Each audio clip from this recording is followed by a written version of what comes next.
This is the VOA Special English Education Report. President Obama wants the United States to have the world's highest rate of college graduates. But his administration also wants stronger rules for colleges that operate for profit.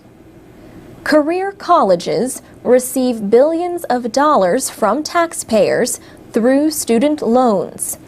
The Education Department says some of that goes to waste and leaves students in debt for educations of little or no value.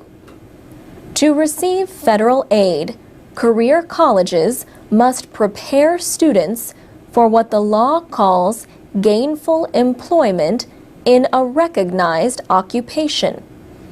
2 tests are proposed to see if they do. One would measure the relationship between debt loads and how much students earn after they complete a program.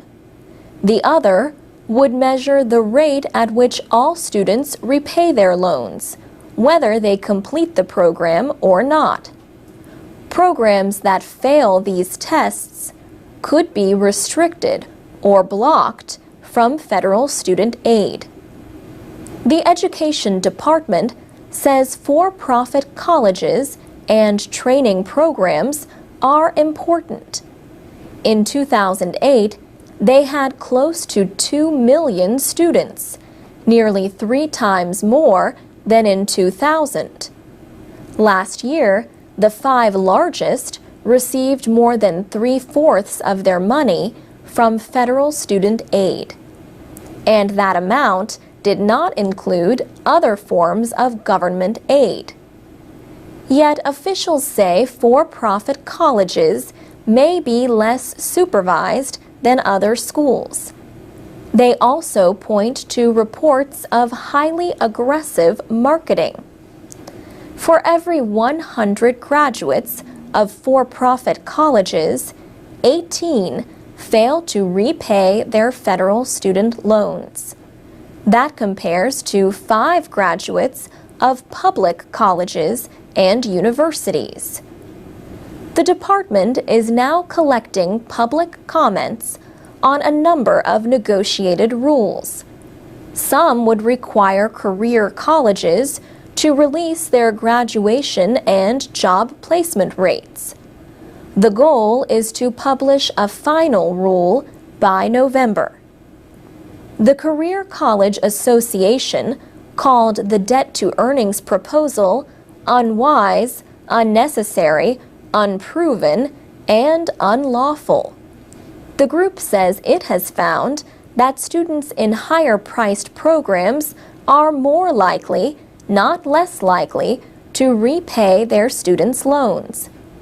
It says the move could end programs serving 300,000 students. Female and minority students would face the most harm, it says, as they are more likely to attend career colleges. The association also points to shrinking budgets for community colleges. Its president, Harris Miller, says students need more information, not fewer choices. And that's the VOA Special English Education Report. From VOA Learning English, this is the Education Report in Special English. Children starting school in Georgia this year have another reason to be excited. They are receiving computers they can take home with them. At a public school in the Georgian capital of Tbilisi, children are receiving netbook computers. Educational officials say the children will learn more and develop better computer skills if they can bring the technology home.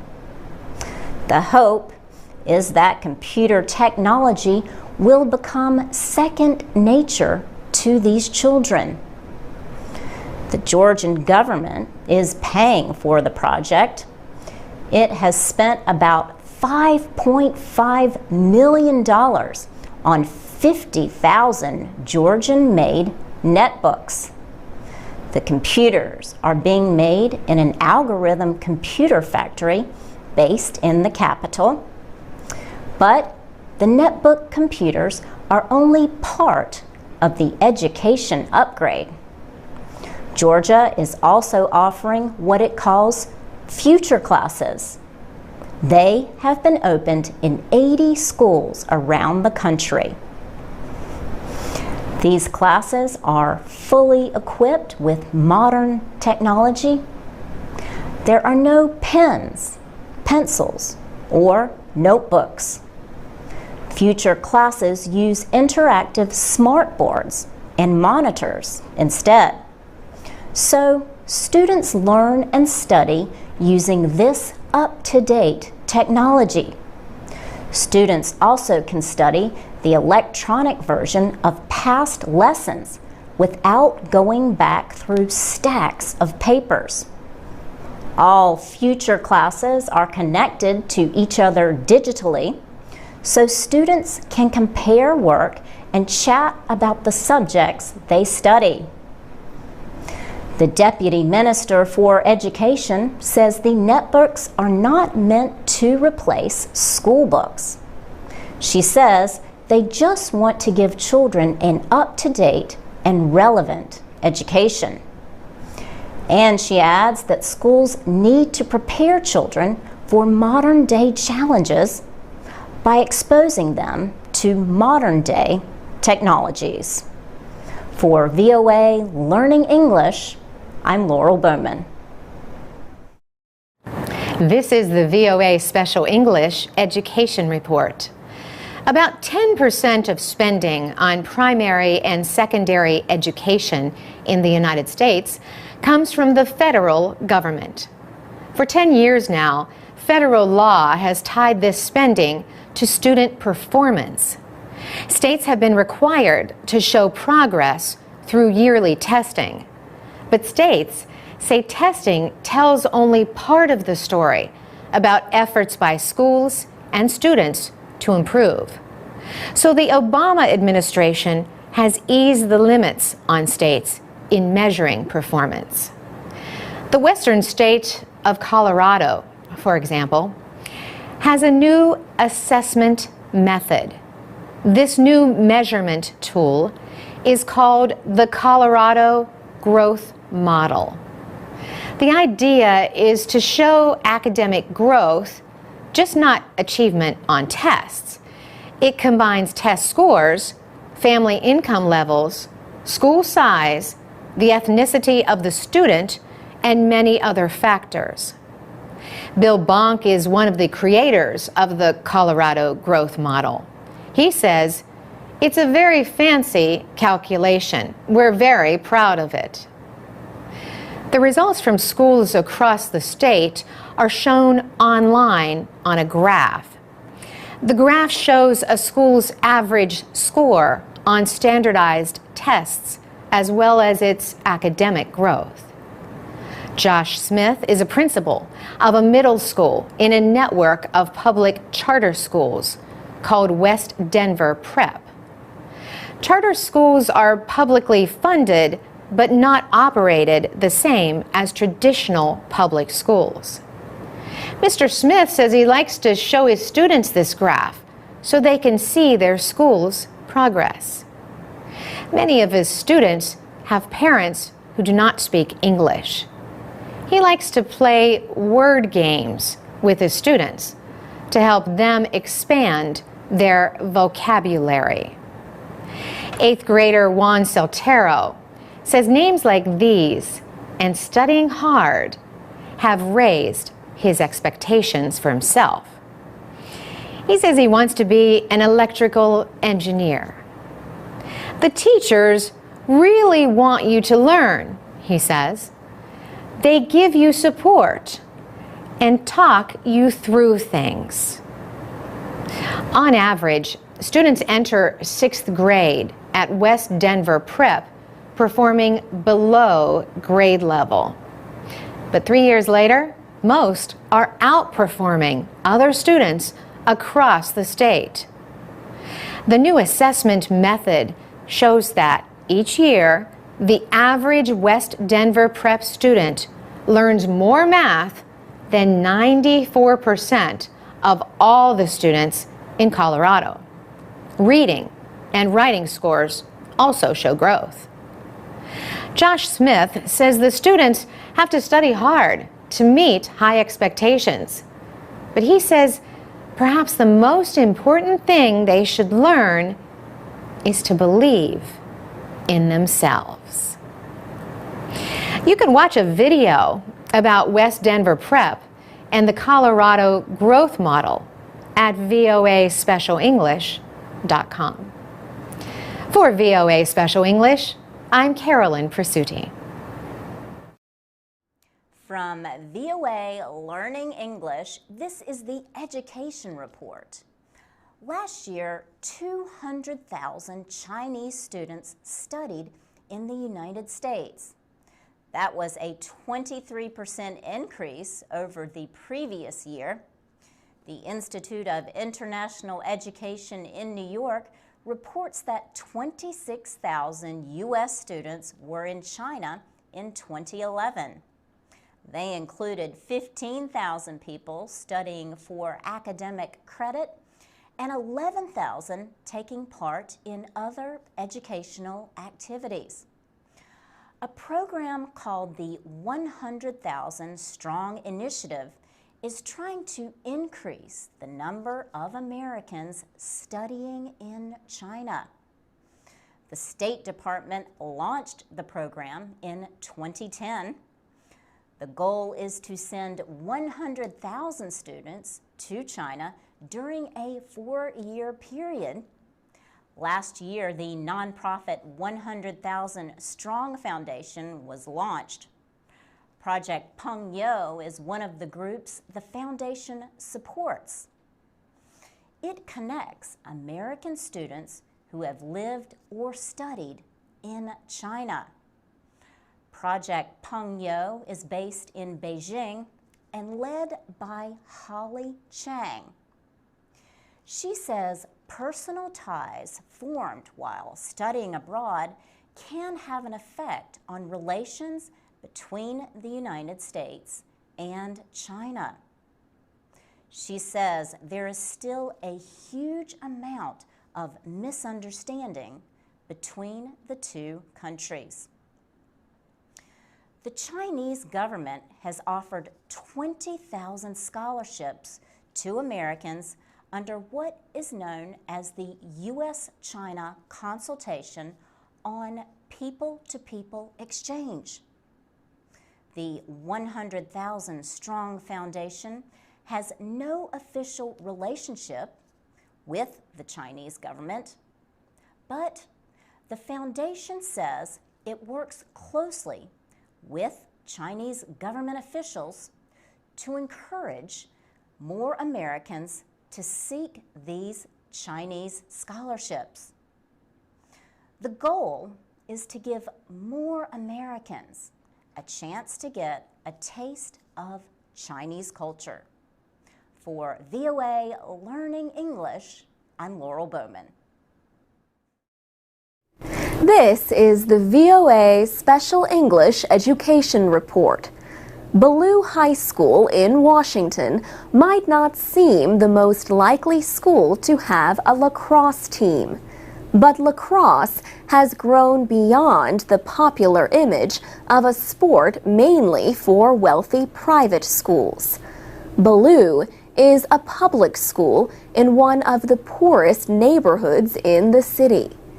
In the past 6 years, more than 40 students have died violent deaths.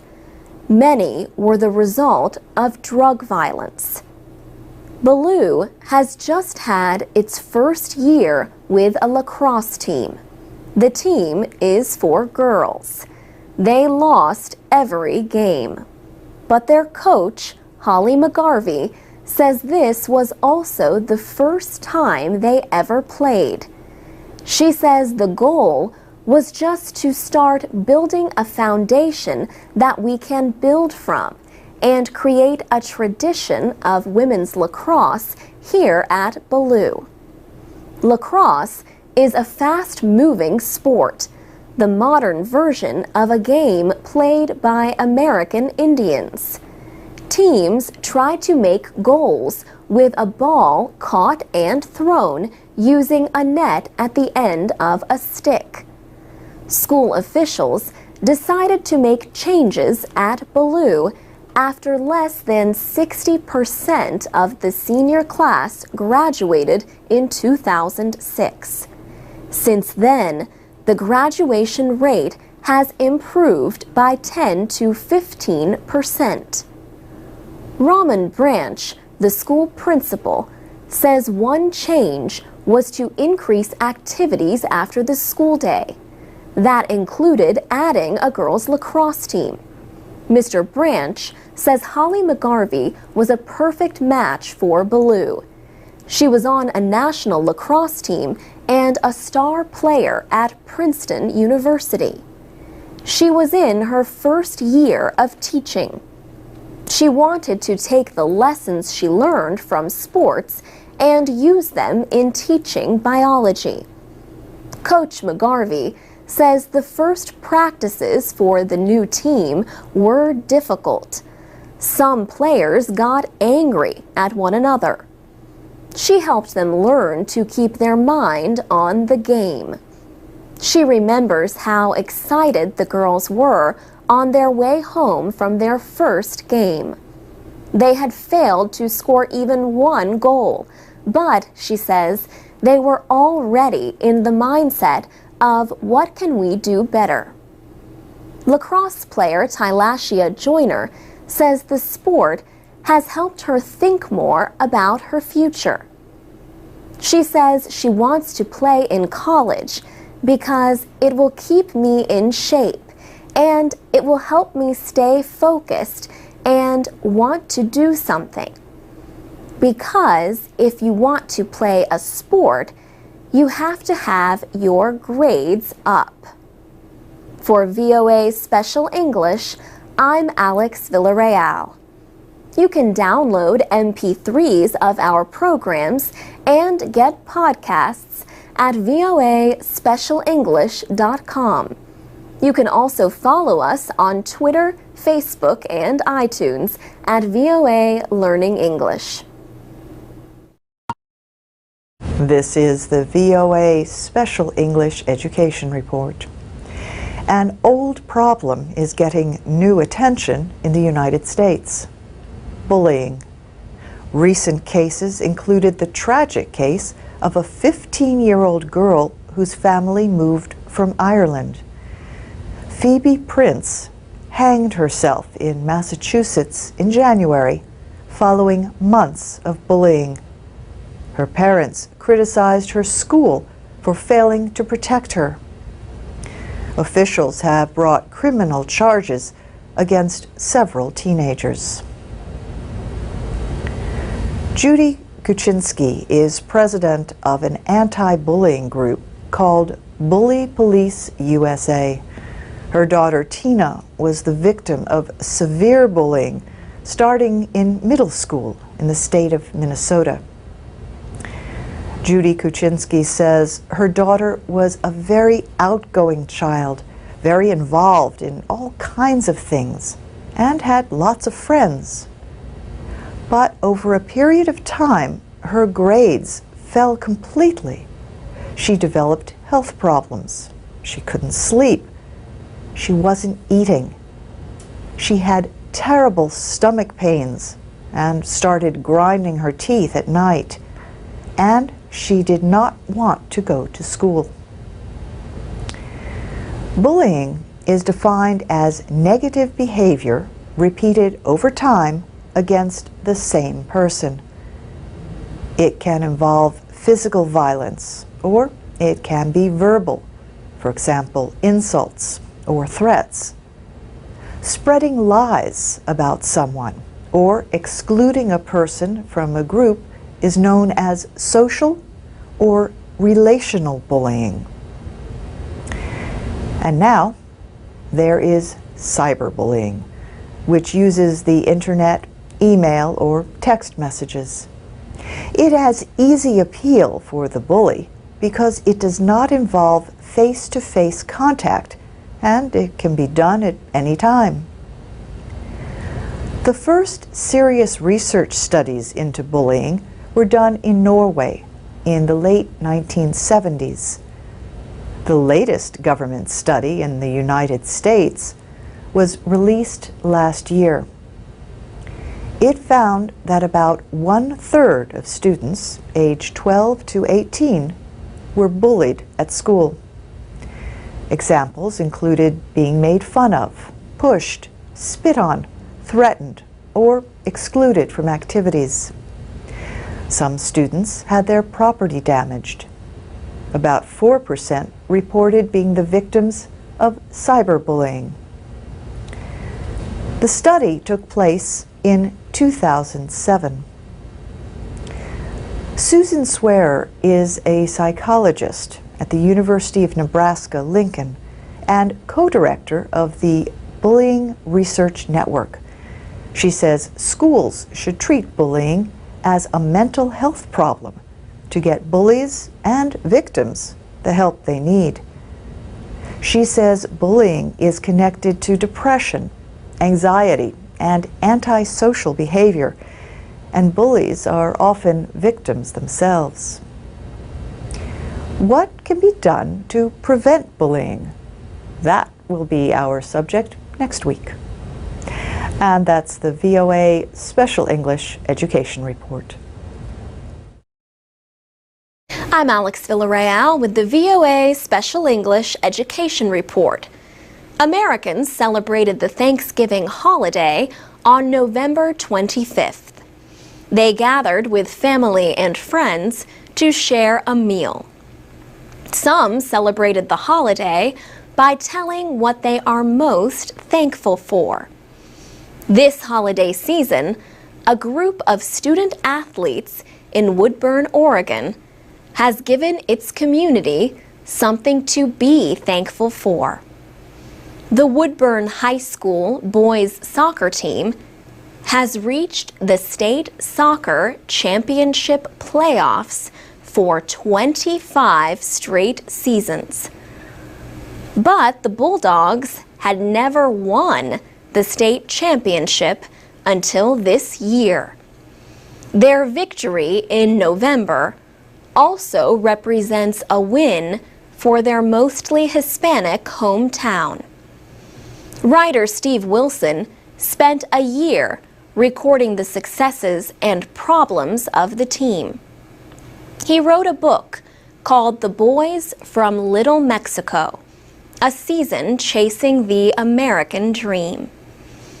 It tells about a community struggling with issues such as immigration and cultural changes. Migrant farm workers from Mexico started coming to Woodburn, Oregon about 50 years ago. Many of the workers stayed and made the town their home. So the town became known as Little Mexico.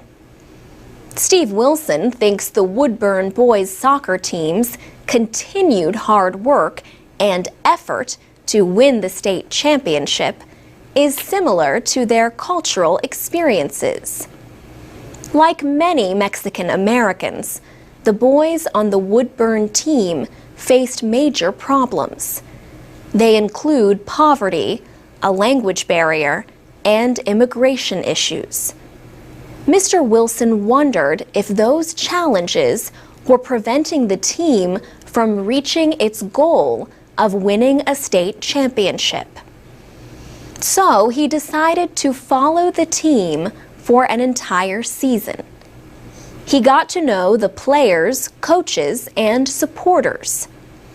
One of the players he writes about in the book is Martin Maldonado Cortez. Martin says he and the other boys on the team knew that Woodburn had a bad image. The town has a population of only 22,000 people. but it faces many of the same problems found in large cities. These include gang violence and illegal drugs. He says when the team went to play other schools, the people did not act friendly toward them. Martin says his coaches told him to show pride in his culture. They told him to make an effort to be successful in life and not just on the field. For VOA Special English, I'm Alex Villarreal. Our programs are online with transcripts and MP3 files at voaspecialenglish.com. And you can find us on Twitter, Facebook, and YouTube at VOA Learning English. This is the VOA Special English Education Report. In May, an international conference took place in Dakar, Senegal, to find new ways to get and keep girls in school. The United Nations Children's Fund says nearly 72 million children were not in school in 2007.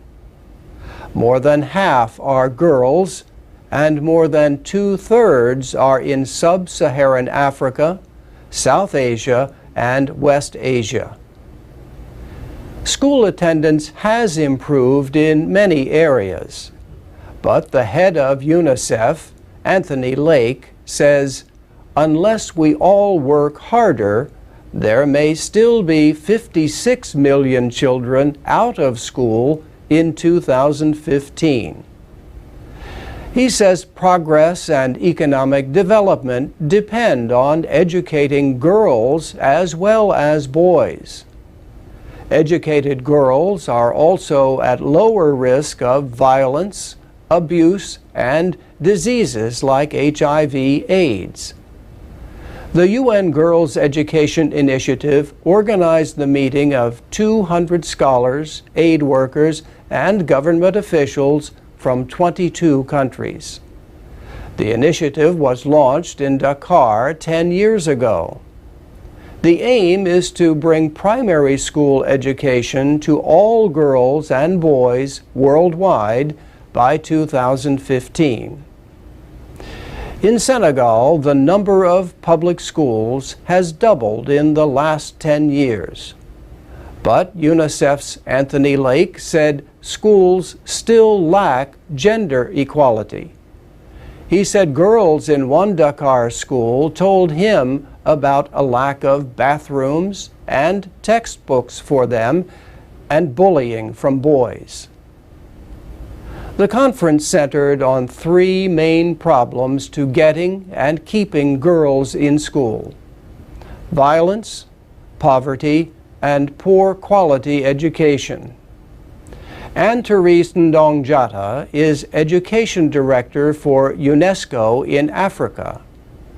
She says donors are giving a lot of resources and civil society groups are working on access to education. The UNESCO official says schools need to modernize and improve what they teach and how they teach it. For example, she says schools should teach African children in their native languages, not just in English or French. To stay in school, experts say children must consider their education useful, and so must their parents. May Rihani from the Global Advisory Committee of the UN Girls Initiative gave an example from a life skills program in Mali. One lesson is about diarrhea. The idea is for children to go tell their mother what they learned. May Rihani says the mother would recognize that this education is important to her and to her family and would want the child to continue to go to school. And that's the VOA Special English Education Report.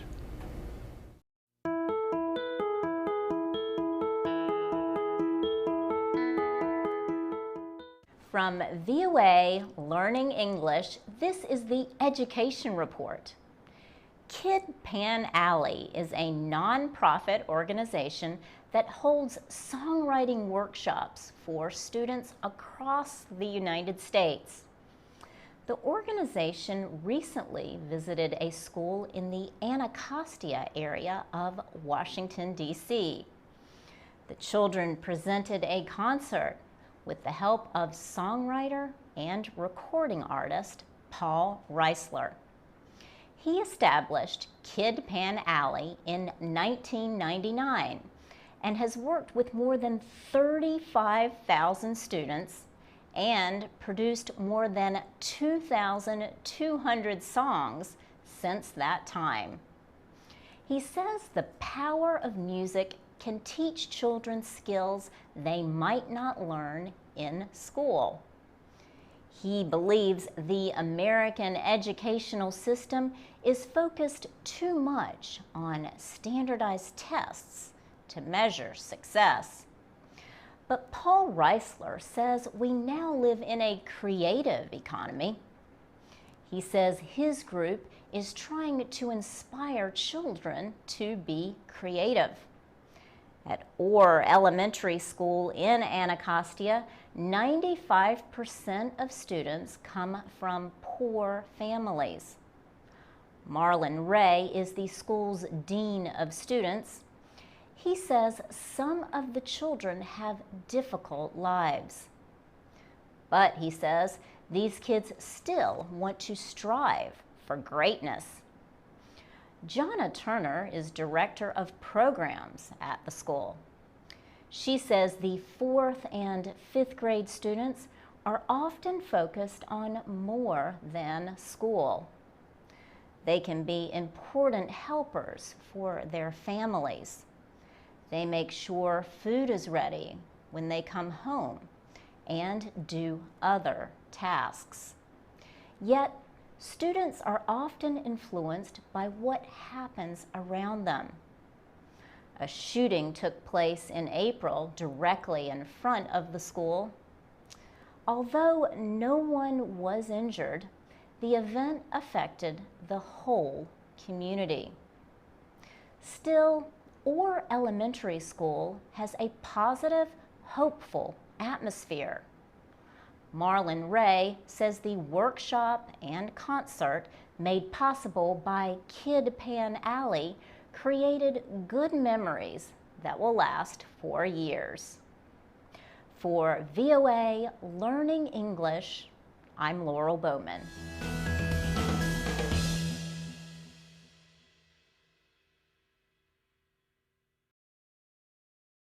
This is the VOA Special English Education Report. Some women's prisons in the United States offer classes for college credit.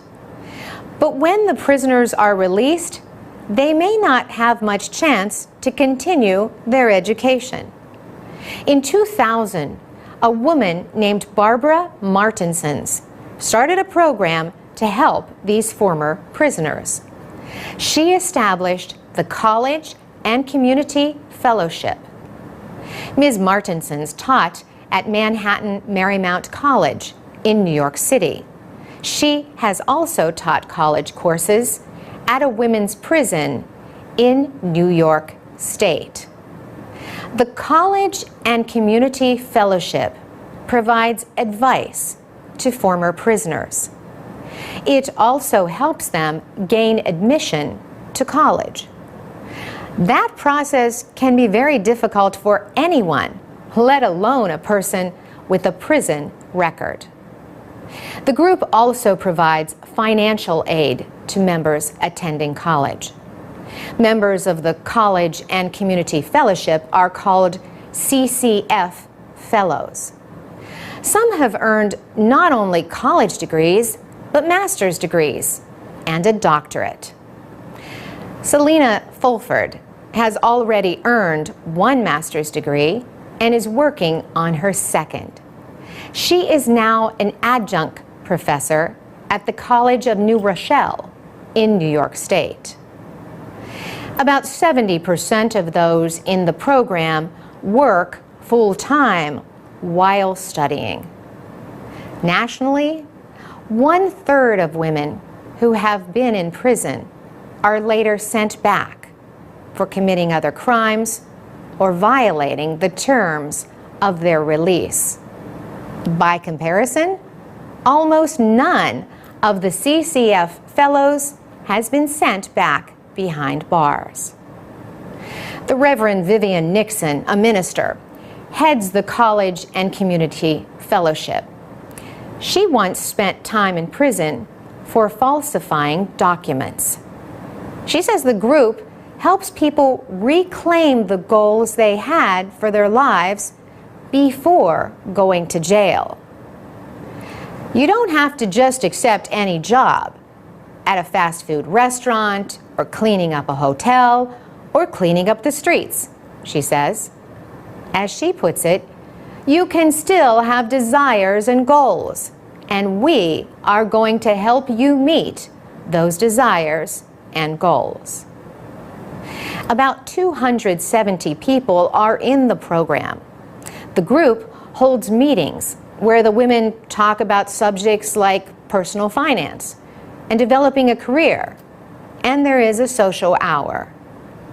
Vivian Nixon says society in general is happiest when the women do not go back to jail.